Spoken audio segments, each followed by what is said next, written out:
नमस्कार। सलमान रश्दी पे अटैक हुआ और हुआ भी करीब 30 साल से ज्यादा टाइम के बाद।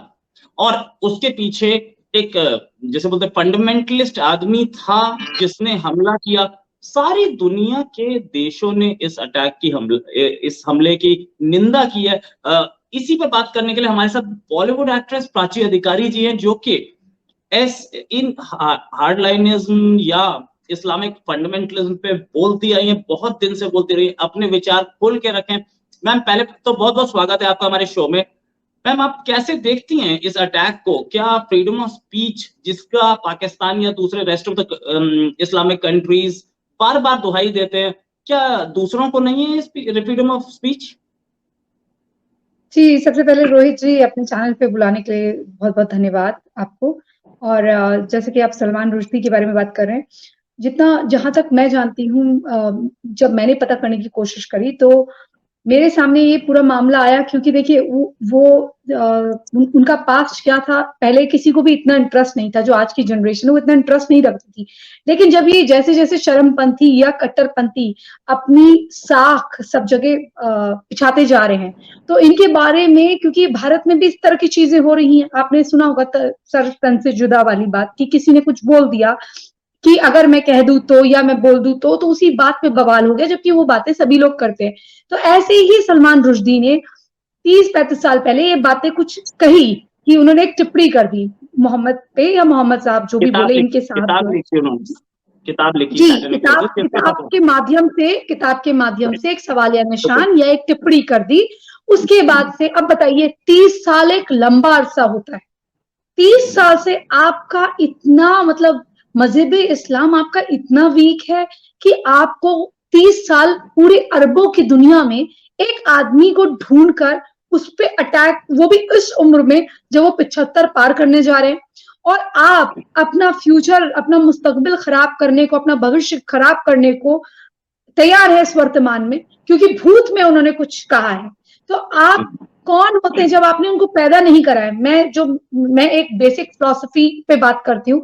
जब मैंने किसी को क्रिएट नहीं करा है तो उसको डिस्ट्रक्शन या डिस्ट्रॉय करने की इजाजत या उसको आज्ञा वो किसने दी है?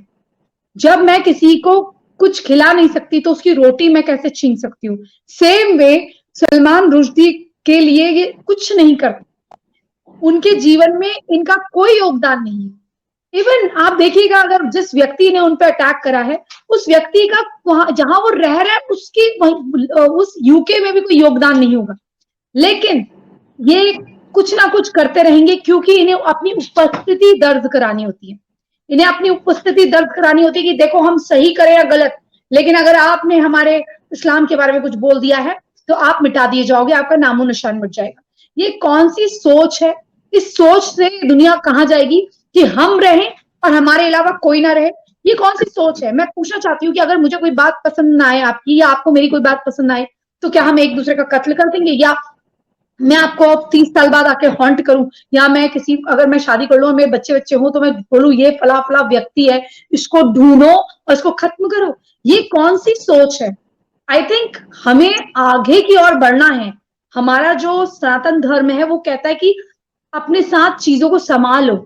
हम नई चीज सीखते रहते हैं, और क्योंकि हमें पता है ये चीज हमसे आई है, लेकिन हम फिर भी उसको एक नाम दे देते हैं कि हम नई चीज भी सीखते हैं, एडेप्टेबिलिटी है, जबकि वो चीज हमसे ही जन्म हुआ है उसके बावजूद भी। लेकिन वहीं एक और ये जो है, ये सोच जो 1400-1500 साल पीछे अटकी हुई है, स्टोन एज की दुनिया में ले जाना चाहती है, कि जब पत्थर मार दो। ऐसे बताइए आप, हमारे वहां कौन सी ऐसी प्रथा है जहां तहरूश होता हो? हमारे वहां कौन सी ऐसी प्रथा है जहां पर लड़की को हॉन्ट करके, उसको ढूंढ के, उसको प्रताड़ित करके सब लोग उसके साथ सामूहिक जो भी करते हो? तो ये ऐसी कौन सी प्रथाएं हमारे वहां है? इस तरह की सोच ये कहाँ है? ये कौन सी की सोच कौन सी है? मैं पूछना चाहती हूँ, सोच कैसी है कि मिले तो कुचल दो, हमारे खिलाफ कोई बोले तो कुचल दो? ये कौन सी सोच है? और इस सोच से क्या किसी का, समाज का भला हो पाएगा? तो ये जो सलमान रुश्दी की, I am not a fan of him, but as a human, अगर मैं देखूं एक बड़े व्यक्ति, हमारे वहां भारत में किसी कोई बड़ा बुजुर्ग है तो उसको पिता समान या दादा समान मानते हैं। उस इंटेलेक्चुअल व्यक्ति को, या आप तस्लीमा नसरीन ले लीजिए, वो 2 बातें लिख देती है तो ये लोग उसके खिलाफ हो जाते हैं, फतवा जारी। ये आखिर है कौन, इसको इनको इजाजत कौन दे रहा है इस पूरी दुनिया? कहीं ना कहीं मुझे लगता है, चाहे ईस्ट हो या वेस्ट हो या कोई भी हो, कहीं ना कहीं इनको बढ़ावा देने में लोगों का हाथ रहा है। ये पूरा वर्ल्ड इसके लिए जिम्मेदार है, क्योंकि आप लोगों ने उनको सहा है। जब पहली बार कुचल दिए होते, जब सांप को पहली बार कुचल दीजिए आप, तो दोबारा वो हिम्मत नहीं करता। आपने उनको इतना बढ़ावा दिया, पहले आपने आईएसएस हो या लश्कर तोयबा हो या कोई हो, उन संगठनों का आपने खड़ा करा है, अमेरिका की बात मैं कर रही हूँ, खड़ा करा है। उसके बाद जब वो आपको ही उल्टा ना ऐसा कर दिया उन्होंने, तो आप फिर उनको मारने लग जाते हैं एग्जीक्यूशन।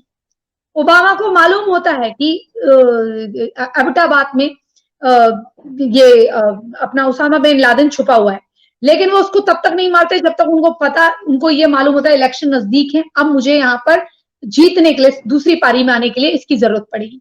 तो ये इस तरह जब तक हम सियासत को अपने निजी फायदे और सियासत को देश से ऊपर रखेंगे, आप किसी भी देश के बाशिंदे हो, तब तक आप ह्यूमैनिटी का कुछ अच्छा नहीं कर सकते। क्योंकि आप सोचेंगे कि भारत को नीचे दिखा दो, अरे ये चाइना से कैसे बढ़िया, अच्छा चाइना के सामने अच्छा ऑप्शन है, क्योंकि चाइना ना थोड़ा सा ताकतवर हो रहा है, कहीं चाइना पागल है, कहीं हम पे हावी ना हो जाए, तो ये सोच के आप भारत को बढ़ा दो। ये सोच के नहीं कि भारत एक सॉफ्ट देश है, भारत की प्रोग्रेस के साथ हमारी प्रोग्रेस होगी और कभी भारत ब्लैकमेल नहीं करेगा, ये चीज से नहीं, क्योंकि चाइना आगे ना बढ़े इसलिए भारत को थोड़ा आगे बढ़ा दो। अब भारत अगर थोड़ा सा स्टैंड करे तो भारत को पीछे कैसे करना, इस तरह की जो सोच वाले मुल्क है वहां पर इस तरह की हरकत होते रहेंगी। आप देखिए भारत की चाहे वैक्सीन की भी बात अगर हम करें, मैं उसमें इसलिए बोल रही हूँ क्योंकि सारा एक इंटर रिलेटेड है, इनकी जो पॉलिसीज है, इनका जो सोचने का तरीका है वो केवल भारत के विरुद्ध है। और इस तरह की सोच की वजह से आज जो सलमान रुश्दी के साथ हुआ है ये घटना, ये इसीलिए हुई है क्योंकि इनकी गलत नीतियों ने इन चरमपंथियों को, इन कट्टरपंथियों को, इन टेररिस्ट ऑर्गेनाइजेशंस को इस मानसिकता को इतना बल दिया है कि किसी भी देश में ये वर्ल्ड ट्रेड सेंटर कर सकते हैं, किसी भी देश में ये ड्रोन का इस्तेमाल ड्रग्स के लिए कर सकते हैं, किसी हमारे देश में पंजाब को बर्बाद करें। इसी तरह से आप जाइए, अगर यूके जाइए, आपके कोई दोस्त हो तो पूछिए, वहां पर सबवे में जो मेट्रो की लाइन होती है वहां पर ये वेलकम टू इस्लाम ब्रदरहुड का कंसेप्ट चला रहे होते हैं, आपको ब्रदरहुड के लिए बोल रहे होते हैं। अगर मान लीजिए आपके पास जॉब नहीं है, तो अगर आप एक यंग यूके के सिटीजन है, व्हाइट है, क्रिश्चियन व्यक्ति है, तो ये आपको हे ब्रदर व्हाट्सअप यूं करके आपको सिगरेट ऑफर करेंगे, शराब ऑफर करेंगे, आपको लगेगा अरे बड़ा अच्छा है, फिर आपको अपने साथ ऑफर करेंगे कि तुम शिफ्ट हो जाओ, तो आप अट्रैक्ट हो गए उन चीजों से। उसके बाद क्या होगा, ये आपको अपने साथ ले लेंगे, धर्म परिवर्तन कर लेंगे। इनकी काफी ऐसी चीजें हैं कि ये किसी भी व्हाइट व्यक्ति को भी कन्वर्ट कर सकते हैं। या आप कभी कभी लगता होगा एक गोली कांड हो गए, ये हो गया, किसी ने स्कूल में गोली चला दी, आप उनका बैकग्राउंड तो चेक करो कैसी साइट्स में जा रहे हैं। 100% तो यही होता है।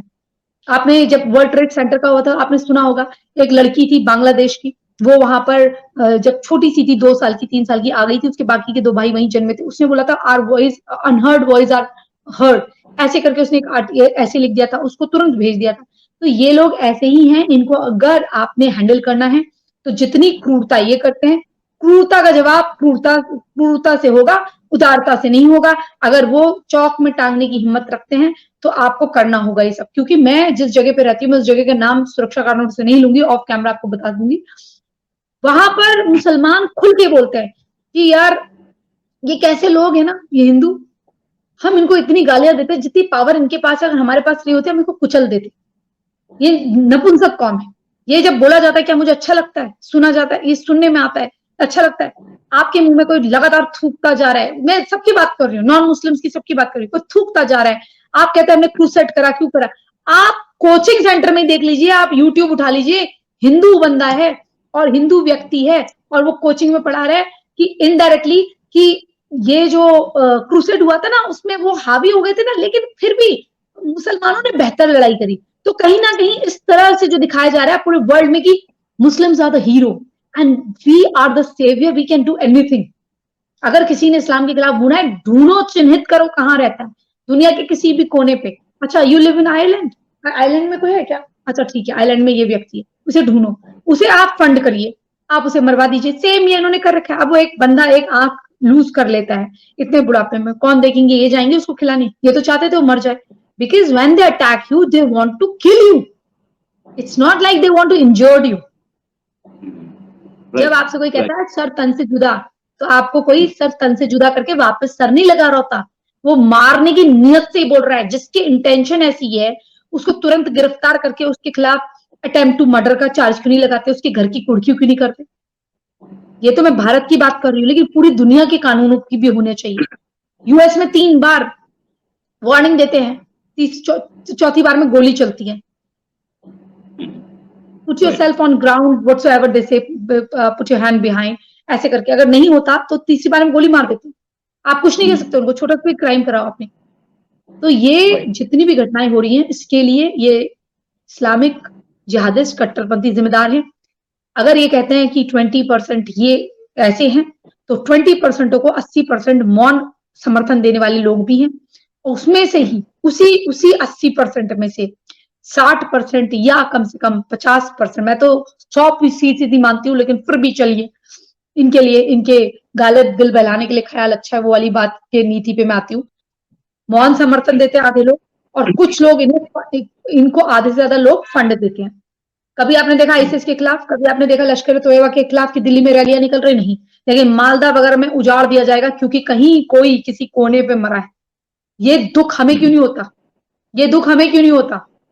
ये तो टीवी में आजकल मुझे तो लगता है कि देखिए कोई बड़ा कोई व्यक्ति जिसके पास पद आ गया हो वो बोलेगा तो उसको सुन लेंगे, लेकिन ये बात मैं तब से कर रही हूँ जब लोग बोलते थे बेटा अभी छोटी हो, अभी चुप हो जाओ, अभी मत बोलो। तो लोगों को समझना चाहिए कि आप जब तक आप कहेंगे कि हम उदार हैं, तब तक आपको नपुंसक और कायर माना जाएगा। मुझे पता है कि सामने से लेकर आ रहा है AK-47, और यहाँ मैं भजन कीर्तन करते रहूं तो कुछ नहीं होने वाला। अगर मुझे जाना ही है तो क्यों ना मैं उसको साथ लेके जाऊं 4-5 जनों को। ये तो इंसान को होना ही चाहिए कि भाई हमें अपने बचाव के लिए अंतिम सांस तक लड़ना है। ये युद्ध है, ये रण है। रण में यहाँ पर पूरी दुनिया में आप देखने क्या हुआ है। क्या कल किसी गारंटी है कि नुपुर शर्मा कल 75 साल की हूं, अगर हम उन्हें बचा भी ले तो उनका बुढ़ापा बिल्कुल ऐसा ना हो? आप बताइए मुझे, क्या गारंटी है ऐसा कि ना करे उसके साथ ऐसा? पाकिस्तान के फॉरेन मिनिस्टर ने ये भी बोला कि हम नुपुर शर्मा केस को इंटरनेशनल फोरम पे लेके जाएंगे, जबकि नुपुर शर्मा केस में जितने भी कंट्रीज थे सारे के सारे बैकआउट कर गए, अब कुछ नहीं बोल रहे। लेकिन ये लोग जबरदस्ती दिखाना चाह रहे हैं दुनिया में कि देखो ये रही। देखिए, क्योंकि जो डुप्लीकेट है ना, वो जो कॉपी होता है वो एक्चुअली पूरी दुनिया में हमारी कॉपी है। अगर आप देखिए 360, मैंने मक्का मदीना का एक वीडियो बनाया था, आई थिंक 6 मिलियन पार करा था। वो मेरा वैदिक धर्म रहस्य चैनल था एक, तो लेकिन अब वो चैनल नहीं है क्योंकि हमने उसको खुद ही निजी कारणों से डिलीट कर दिया। अभी हम राष्ट्र धर्म न्यू लेकर आए हैं, तो इसमें हम डालने की कोशिश कर रहे हैं। ये नया है, शुरुआत है, क्योंकि you know that I am not a YouTuber, मैं खाली ऐसे शौक के तौर पे करती हूँ। तो मैंने ये चीज देखी है कि जो पूरी दुनिया में हमारे कॉपी हैं। मक्केश्वर धाम की अगर हम मक्का मदीना की बात करें तो वहां पर भी 360 ये कहा जाता है, और चलिए ये कहते हैं वो गप है। लेकिन ओब्रॉय जी जो गए थे, बड़े वाले बिरला ने जिनको भेजा था, मैं उसी बात पे आऊंगी, आपने जो क्वेश्चन करा है, बड़े वाले जो बिरला है उन्होंने जब इनको भेजा ओब्रॉय जी को, जो एक हिस्टोरियन थे और जाके रिसर्च करते थे,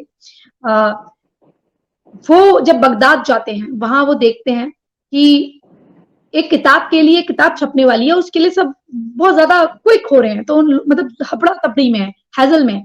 तो वो बोलते हैं कि भाई इतना हबड़ा तबड़ी क्या हो रही है? तो बोलते भाई यहाँ एक किताब छपने वाली है, पहले वो कहीं और छप चुकी है, किसी और यूनिवर्सिटी में छप चुकी है, अब वो यहाँ आई है, तो अब उसे हमें छापना है ट्रांसलेशन करके। तो उन्होंने कहा कहना है 11 कॉपी ऑफ।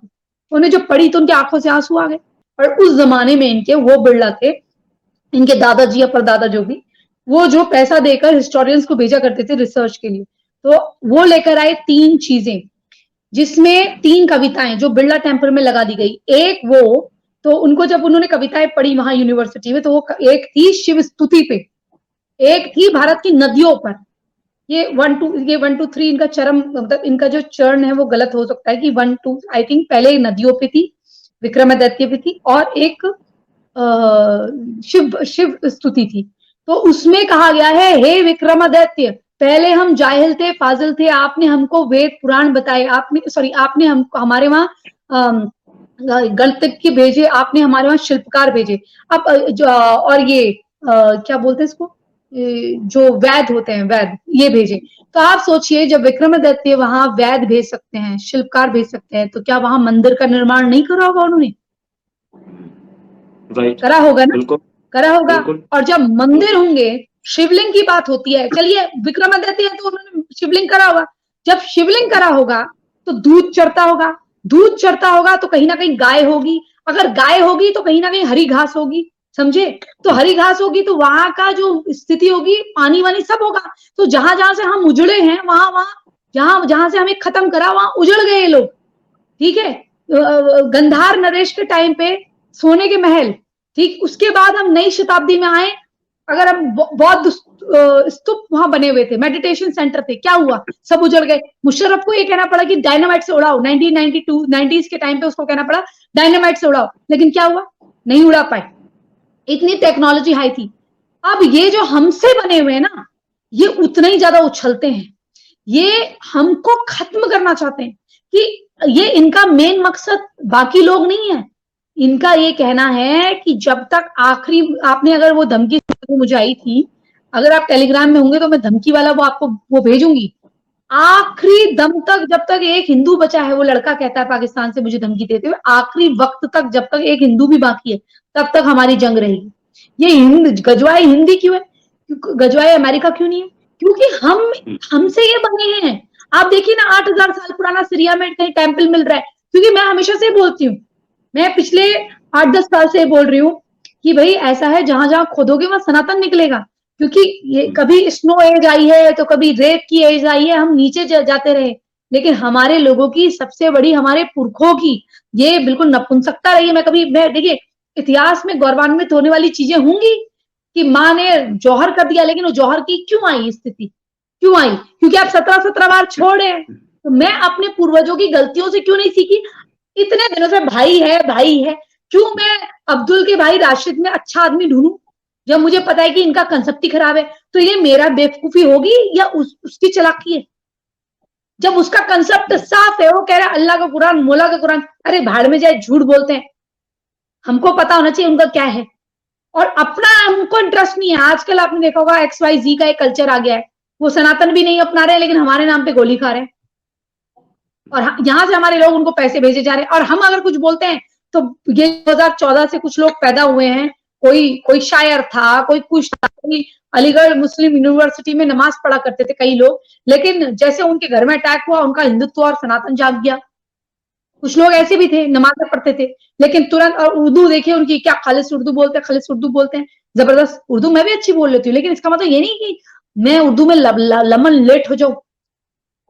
इन लोगों ने पहले सजदे किए हैं इस्लाम को, उसके बाद जब इनके मुंह में तमाचे पड़े ना, तब आए हैं ये सनातन रहेगा और हम ऐसे रहेंगे, हम ये रहेंगे, हमारा तो घर आपसे चलता है।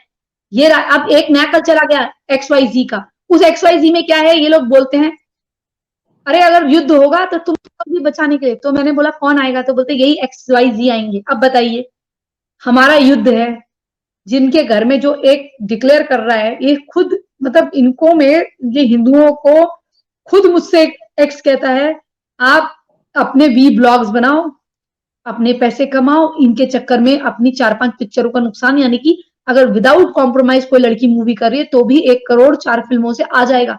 आप इनको मत समझाओ, ये किसी लायक नहीं है। मेरे साथ भी 4 दोस्त बैठते हैं मेरी कम्युनिटी के, वो बोलता है, अब वो आर्य समाज को फॉलो करता है, लेकिन वो बताता नहीं मैं आर्य समाज को फॉलो करता हूँ। क्यों? इस ढंग से नहीं बताता, क्योंकि कहता है पढ़ने लिखने वालों की हिंदू कोई हेल्प नहीं करते।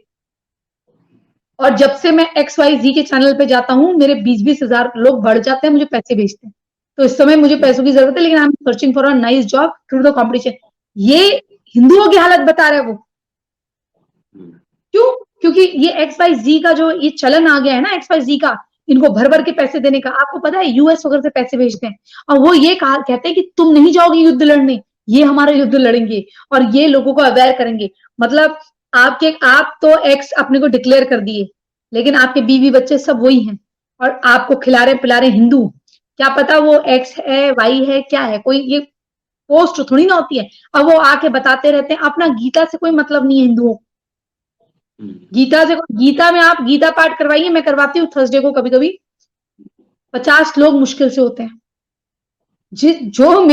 जो अगर मैं कोई अगर मैं कोई वो कर देती, ब्लॉग कर देती, या जैसी मेरी लाइफस्टाइल है वैसे मैं जीती और शॉर्ट्स टी शर्ट्स में नॉर्मली आती, क्या होता? अच्छे अच्छे लोग देखते, मैं बताती मेरी डाइट क्या है, मैं वर्कआउट कर रही हूँ, ये कर रही हूँ, अच्छे अच्छे लोग आते तो देखते। लेकिन आप देखिए, मतलब अगर हम गीता पाठ करेंगे कोई नहीं देखेगा, क्यों? They are not interested in their system, their own books. It's boring, you know. It's boring because it doesn't talk about sex. It doesn't talk about somebody who married a 6-year-old. It doesn't talk about a man who was, first they used to tell he was 78. Then they started telling he's 58. अब वो पता नहीं 58 बताओ या 78 बताओ, balance तो होने वाला नहीं है, फिर भी वो बड़ा ही है। तो इस तरह की बातों को जस्टिफाई करने वाले लोग और उसको चटकारे लेकर सुनने वाले, क्या हो जाएगा आप हदीस सुनेंगे? तो ये जब जिस प्रकार से हिंदू है ना, इनके साथ कल एक वर्ड कहा किसी ने, जो हो रहा है सही हो रहा है, इनके साथ होने दीजिए, इन्हें मरने दीजिए, ये बोला गया है। और आपको मैं कश्मीरी हिंदुओं की बात बता रही हूँ, एक मेरा फ्रेंड है Kashmiri Hindu, he is a Kashmiri ब्राह्मण, ही कॉल्स मी एंड से, प्राची तू पठान बन जाएगी, मैं सैयद बन जाऊंगा, इनका कुछ नहीं होने वाला, इनको मरने दे। He also saying the ex-Muslim who has become accepted, sorry, Arya Samaj, he will never declare himself as a Hindu. क्यों? क्योंकि हिंदू बनके हिंदू कभी मदद नहीं करते, that's what he says. Hindu बनके इज्जत नहीं है, मुस्लिम हो तो इज्जत है, गवर्नमेंट देगी, और एक्स बन जाओ तो देंगे। तो आप हिंदुओं का फ्यूचर खुद देखिए, कल उसने मुझे खुद कहा है कि I think nobody can save them from going to the garb of Islam. और मुझे भी कहीं ना कहीं मैं इस सोचने लग गई हूँ कि अगर अगर हमें कोई बचाएगा तो वो कौन बचाएगा मालूम है? ये जो जो विदेश में जो हिंदू बन रहे हैं ना, विदेशी हिंदू, ये, और वहां पर भी इन लोगों का क्या हो रहा है आप सुनिए। ये अफ्रीका जा रहे हैं, अफ्रीका में भी उन्हें भजन कीर्तन बता रहे हैं, जिनको अमेरिकन मिलिट्री ने, जिनको अमेरिकन गवर्नमेंट ने 70 के दशक में ये सोचा कि भैया ऐसा है, हमारे लड़के तो, हमारी जो संस्कृति, हमारे जो लड़के हैं वो थोड़ा ये जैज और ये क्लासिक सुनने वाले हैं, क्यों ना हम ऐसे बच्चे क्रिएट करें जो मट्स हों, जो हमारी मिलिट्री के काम आए। तो 70 के दशक में उन्होंने ऐसे मिक्स्ड बच्चे, मिक्स्ड शादियां करनी शुरू करी, जिससे अब बच्चों की बॉडी तो हो गई गोरी चिट्टी, जैसे जेनिफर लोपेज वगैरह है, बच्चों की बॉडी हो गई गोरी चिट्टी, लेकिन बॉडी हुई कैसी वाली। उनको उन्होंने इस्तेमाल करा यूएस मिलिट्री में, ठीक है। कम से कम वो चाहे उनके इक्विपमेंट से, देखिए आप उनको कितना नकार दीजिए, लेकिन जो उनकी ट्रेनिंग होती है वो ऐसे पकड़ के मार देते हैं। राइट। अब जब हम कहते हैं आर्मी कमजोर हो रही है यूएस की, वो कैसे हो रही है? जब वो वहां वहीं रहते हैं, उनको वहां रहते रहते 5-6 साल हो जाते हैं, छुट्टियां नहीं मिलती हैं या कुछ नहीं मिलता है, तो वो अंदरूनी तौर पे टूटते हैं, तब वो मरते हैं। वरना आप उनको देखिए किस तरह से, क्या सील्स का ऑपरेशन नहीं करा, कंट्री में जाके नहीं मारा है। मेरे बहुत से अच्छे मित्र यूएस मिलिट्री में हैं, अभी इस समय कजाकिस्तान की ओर हैं लोग, लेकिन बीच में उनके फोन नहीं मिल रहे थे। क्यों? क्योंकि देवर इन यूक्रेन। लोग यहाँ पर पता ही नहीं था लोगों को, फिर बाद में उन्होंने कहा वो शिप जो है यूक्रेन ने, अमेरिका का भी हाथ है। मुझे तो पहले ही पता चल गया था। अब ये कहेंगे छोटा मुंह बड़ी बात, क्योंकि मुझे पता था, मेरे फ्रेंड का फोन ही नहीं मिल रहा था, और वो 2 हफ्ते बाद 3 हफ्ते बाद मिला, तो मैंने बोला you were in Ukraine right, तो देवर इन यूक्रेन। ये जो इस तरह की जो चीज हमारे भारत को कभी भी, अगर आपने मजबूत करना है तो आपने अपने आप को अंदर से लड़ने के लिए पहले तैयार करना है। उनका एक एक व्यक्ति कहता है आई एम एन अमेरिकन। हमारे वहां व्हाइट, हमारे वहां क्या है, मैं नॉर्थ इंडियन हूं, मैं साउथ इंडियन हूं, मैं ये इंडियन हूं, मैं वो इंडियन हूं। अंदर से प्रांतीय टूट है, फिर उसके बाद जातीय टूट जो हमारे को कांग्रेस ने डाली है। एक तो प्रांतीय टूट, फिर जातीय टूट, क्षेत्रवाद का जो नशा है वो। उसके बाद अगर बिहार का कि व्यक्ति और महादलित बस्ती चलाई जाती है तो ओह ठीक है, हाँ बुरा लगा। क्यों तुम्हें बुरा क्यों लगा? वही देवर ऑल्सो हिंदूज राइट। ये दलित नाम कहाँ दिया? किसी शास्त्र में नहीं है, किसी में नहीं है, किसी चीज में नहीं है। उनको ये कह के जलाया गया कि तुम में से बदबू आती है।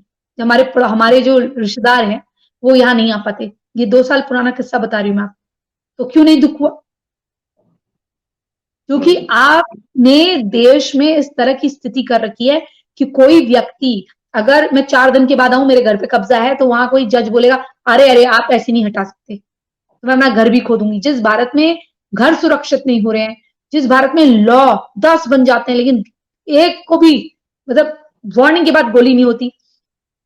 मैं आपको इन नपुंसकों की हालत बताऊं, गुजरात की एक लड़की को एक तरफा आशिक जो है प्यार में गले पे छुरी लगा रहा है, इधर से लोग भीड़ है, इधर से लोग भीड़ है, लेकिन किसी की हिम्मत नहीं कि 4 डंडे उसके मार के उसको गिरा दे।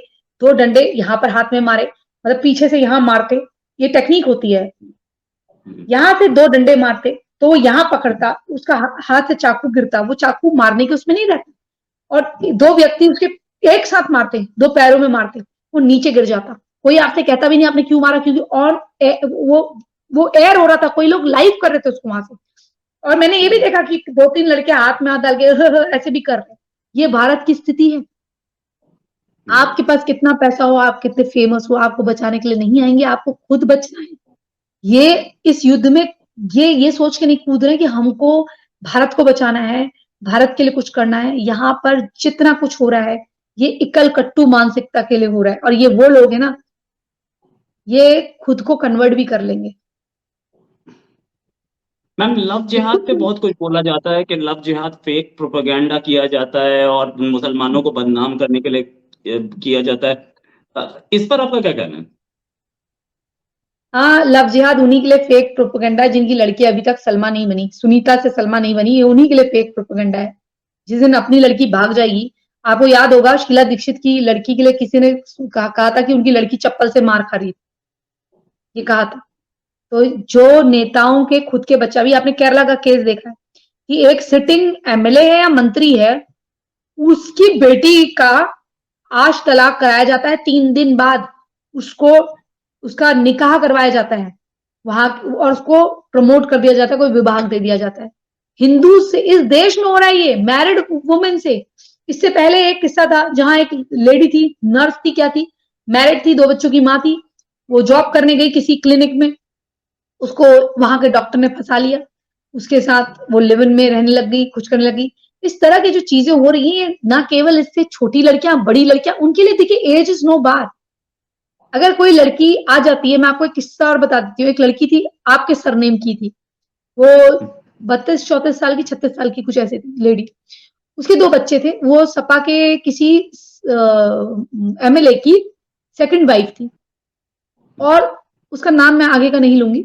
वो आई दिल्ली, उसने कहा मैं वापस आना चाहती, क्योंकि जो फर्स्ट वाइफ थी उसने उसके पति शौहर के मरने के बाद उसको अपने लड़के जो कि उससे बड़े थे उनसे पिटवाया था और घर खाली करवाया था। तो उसने कहा कि मुझे जान का खतरा है, मैं अपने 2 बच्चों के साथ वापस से रिवर्ट होंगी, घर वापसी करूंगी। एक संगठन के व्यक्ति को तैयार करा गया कि तुम इससे विवाह कर लो, लेकिन वो 3-4 महीने के बाद बोलते नहीं नहीं नहीं, उसकी छोड़ी हुई है, मैं कैसे कर लूं यही, और वापस से उस महिला का जो सोसाइटी है उसने बाइकआउट कर दिया।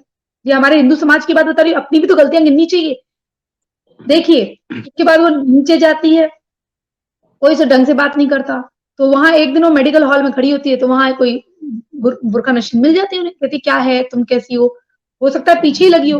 उसके बाद वो किसी XYZ, चले जावेद नाम ले लेते हैं, XYZ, मुझे नहीं मालूम नाम क्या है, XYZ जावेद नाम ले लिया हमने, किसी जावेद उर्फान के पास वो उसको मिला देती है, वो कहता है मैं आपकी मदद करूंगा, बच्चों को छोड़ने जाऊंगा, उससे छोटा होता है, और वो इस तरह से उसके बच्चों को छोड़ने लाने जाने लगता है, और फिर कुछ दिनों के बाद वो लड़की उससे विवाह कर लेती है, और बाद में वो गाली देती है, कहती है मैं तुम्हारे पास आई थी लेकिन तुमने नहीं करा, लेकिन हाँ मुझे अब अच्छा लड़का मिल गया, अब उसे खुश रख रहा है, वो वहां है। हर लड़की दुखी नहीं है, लेकिन प्रॉब्लम ये है कि उन्होंने क्या देखा, 3 मुसलमान जा रहे हैं तो उन्हें पकड़ लिया उन्होंने, आपके 3 हिंदू बन रहे थे, आपने नहीं पकड़ा, तो गलती उनकी है।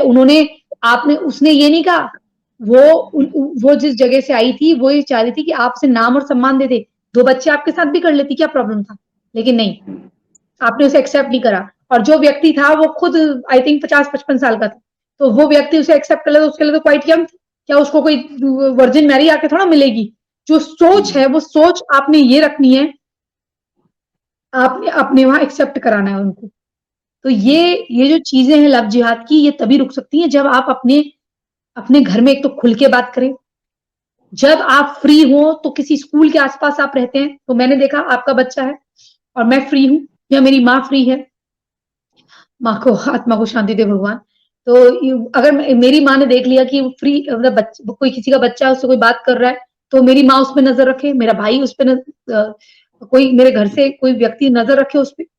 और अगर कोई बाहर का व्यक्ति उनसे बात कर रहा है तो वो उसको टोके, सिविल टोके, और उस बच्ची के पेरेंट्स को नंबर फोन करें वहीं से। जब आप ऐसे करेंगे सोशल वर्क करेंगे तो कहीं कोई और किसी जगह पे आपके बच्चों को कल्चर आ जाएगा। लेकिन आपको लगता है अरे यार छीटाकशी कर रहा है तो बच्चे आजकल के बिगड़ है, तो उसका बच्चा है, देखो क्या जाता है, फिर कुछ दिनों के बाद वो लड़की कहीं पड़ी हुई मिलती है। तो ये कहीं ना कहीं सोसाइटी का सबका बनता है हाथ। जब आप छोटी छोटी बच्ची को, तो अभी आप एक वीडियो आ रहा है उस पर किसी की नजर नहीं पड़ी है, छोटी लड़की है, 12-13 साल की भी नहीं है वो लड़की, मेरे हिसाब से वो 10 साल की लड़की है। बच्ची का शर्ट इधर जा रहा है, उसको इतना लंबा, उसको यहां तक भी नहीं आ रही, उसके चेस्ट से नीचे यहाँ बच्ची आ रही पेट में, उसके मांग में सिंदूर भर दे रहा है, बच्ची उसके पैर छू रही है। वो इतनी शर्मा गई है लड़की, उसको ऐसा, और वो कुछ भी कर लेगा उसके साथ। And I don't think she is on her chums, वो पीरियड्स भी उसको होते होंगे, वो बच्ची ग्रोन अप ही नहीं होती। तो ये इस सोसाइटी की जो मानसिकता है, इसको आपने, जब तक आप खुद इसके लिए खड़े नहीं होंगे, लव जिहाद वगैरह बंद नहीं होने वाला। क्योंकि लव जिहाद एक व्यक्ति की समस्या नहीं है, ये पूरे वर्ल्ड की समस्या है। ये जो जिहाद होता है ना, ये किसी एक जगह की नहीं होती, विदेशों में रोमियो जिहाद होता है, रेप जिहाद होता है, क्या क्या होता है, हर तरह के। आप कुछ कुछ ले लीजिए, लूट जिहाद। आपके पानी में कौन क्या मिला रहा है, आपके खाने में, पहले खाना बनियों के पास और सिंधियों के पास होता था, क्योंकि वो वेजिटेरियन थे, क्योंकि आप काफी लोग चेंज हो रहे थे, क्योंकि वेजिटेरियन मोस्टली थे, तो वो नीट एंड क्लीन चीजें बेचा करते थे, तो हर समाज का व्यक्ति उनसे लिया करता था। लेकिन अब आड़त वाड़त सब चलेगी किसके पास, इनके पास। कभी ये इंजेक्शन ठोक रहे हैं जी, कभी ये कुछ ठोक रहे हैं जी, ऐसा काम हमने के साथ कभी नहीं देखा जो अब देख रहे हैं। जब मैं छोटी थी, हम लोग हमारा हमने मतलब मेरे फादर ने फार्मिंग करी है काफी, तो हमने देखा कालागढ़ में, सितारगंज में हमारे फार्म रहे, तो हमने कभी नहीं देखा इस तरह का कि हमसे सिर्फ ये कहा जाता था कि आटे में गीले हाथ मत डालो, दाल में गीले हाथ मत डालो, सामान में गीले हाथ मत डालो। लेकिन हमने कभी एक्सपायरी नहीं देखा था। वो एक्सपायरी तब होती थी जब उसने गीले हाथ कर दिए। अभी चलो एक नया सिस्टम है, तो ये सारी चीजों को, इनमें इतनी स्लो पॉइजन, कौन जाने किसमें क्या मिला रखा है। और मॉडर्निटी के नाम पे लोग इतने बेवकूफ हो गए हैं, इतनी, मतलब मेरी फ्रेंड्स कहती है तू कैसी बातें करती है, चल पागल, ऐसी बातें, पागल वाली बातें करती है, हमें इसमें जाना, क्लब में जाना, उसमें जाना। लोग समझना ही नहीं चाहते। उनको लगता है कि ये लव जिहाद उनके साथ नहीं हो सकता। जब तक भूकंप अपने घर में नहीं आता ना, अपने एरिया में, तब तक भूकंप का डर नहीं लगता। भूकंप पता नहीं चलता गुजरात का दर्द क्या रहा होगा, या काठमांडू का दर्द क्या रहा होगा। जब खुद की इमारत इतनी मेहनत से बनाई हुई आप हाथों से जाते हुए देखते हैं ना, तब पता चलता है कि सपनों के महल कैसे चकनाचूर होते हैं। तो जिसकी बेटी अभी तक भागी नहीं है ना, उसको ये एहसास नहीं हो सकता। जिसके घर में कोई सूटकेस में पैक होकर नहीं आया ना, उसको एहसास नहीं हो सकता। सिरिया मौसूल नहीं निकलेगी ना जिनकी लड़कियां, उनकी। और एक बार जब चले जाती है तो कुछ लड़कियां, निकिता तोमर देखे, निकिता तोमर के साथ क्या हुआ। वो लड़की कितनी बहादुर थी, लेकिन क्या हुआ, बहादुर हम इसलिए बने कि हमको मरना है। वो लड़की आईएएस पीसीएस बनना चाहती थी, देश की सेवा करना चाहती थी। एक गंवार आया, वो उसको जिद करने लगा, वो लड़की नहीं मानी, उसका खड़े खड़े जौहर हो गया। इतने लंबे बाल उसके, इतनी प्यारी सी लड़की, मार दिया आपने। और लोग, मैं बता रही हूँ, वहां से हिजड़े जा रहे थे नपुंसक, वहां से देखते हुए जा रहे थे। राइट। उसकी दोस्त तो फिर भी अच्छी थी जो वहां खड़ी रही। अगर वही वहां से, अच्छा कितनी गोलियां होती हैं एक बंदूक में, 6 गोली होती है छोटी, वो जो उसका क्या था, तमंचा था, क्या था मुझे नहीं मालूम उसमें कितनी होती है, उसमें कितनी गोली होती है, 6 होती, 2 होती, रिवॉल्वर थी, कितनी गोलियां, 6 गोलियां होंगी ना। Yes yes. तो 6 गोलियां थी। अगर वो जो भीड़ बन के वहां से जितने लोग जा रहे थे, भीड़ बन के आते और वो गोली मार रहा था तो थोड़ा हटते, अगर लग भी जाती तो क्या था, लग भी जाती तो क्या था, एक बार हौसले तो परस्त हो जाते। और पकड़ के जो भीड़ कर सकती थी, क्या इतने लोग इकट्ठा होके पथराव नहीं कर सकते थे। राइट। क्या इतनी सहनशीलता नहीं थी। उनकी खुद की बेटी होती तो ऐसे करते, खुद की बहन होती तो ऐसे करते। आप दोनों घटना ले लीजिए, गुजरात की भी, उसमें चलो एक हिंदू लड़का भी था गुजरात में जो एक तरफा आशिक था, लेकिन जिस तरह से उसने छुरा लगाया था, वो बिल्कुल तरीका इस्लामिक था, तो हो सकता है उसके दोस्त वैसे रहे। तो लोगों को ये पता करना चाहिए आपके बच्चे कहाँ उठ रहे हैं, कहाँ बैठ रहे हैं, आपके भाई बहन कहाँ उठ रहे हैं, कहाँ बैठ रहे हैं। और व्हेन दे से इट्स माय लाइफ, तो उनको बताओ कि it's not your life, we have given you the birth, we have the complete right, ये तुम्हारी लाइफ। और जो जज ऐसा फैसला ले तो भाई, मैं तो भगत सिंह को याद करती हूँ कि भगत सिंह या ये जो राजगुरु वगैरह थे, ये तो बताते थे कि आज तुझे हम करने वाले, टोकने वाले। तो ऐसे सिस्टम का क्या फायदा जो सिस्टम तुम्हारी हानि कर रहा हो, तुम्हारे धर्म को ही खत्म कर रहा हो। धर्म हमारे वहां कर्तव्य से तात्पर्य है। तो जब आपकी बेटियां सुरक्षित नहीं, आपकी महिलाएं सुरक्षित नहीं, जिस समाज की बेटियां और महिलाएं सुरक्षित नहीं होती, वो समाज बचता है क्या? क्योंकि जिस गर्भ से बन रहा है वो गर्भ सुरक्षित नहीं है, उसमें अधर्मिक कार्य हो रहे हैं, तो भाई वो कैसे वो समाज सुरक्षित रहेगा? जिस गर्भ से वो उत्पन्न हुआ है, उस गर्भ, मतलब ऐसा नहीं कि हर लड़की गर्भ, एक सांकेतिक तौर पे बोल रहे हैं, क्या हम अपनी बेटियों को बचा पा रहे?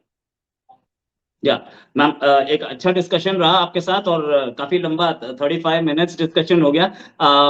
उम्मीद है आपके साथ, पहले मैं बोलना चाहूंगा कि प्राची मैम का एक चैनल है राष्ट्र धर्म, प्लीज उसको सब्सक्राइब करें और उसको देखें। मैम बहुत बातें बताती हैं, बहुत सारी चीजें, छोटी छोटी बातें जो कि शायद आपने कभी सोची भी ना हो कि ये कितनी इंपॉर्टेंट है। उसको उस चैनल पे जाकर के जरूर देखें और सब्सक्राइब करें please. Thanks a lot ma'am for joining us, और उम्मीद है आपके साथ जल्दी ही एक और डिस्कशन होगा एक और टॉपिक पे मैम। अभी के लिए मैम धन्यवाद, नमस्कार, जय हिंद। रोहित जी बहुत बहुत धन्यवाद आपका, आपको शुभकामनाएं।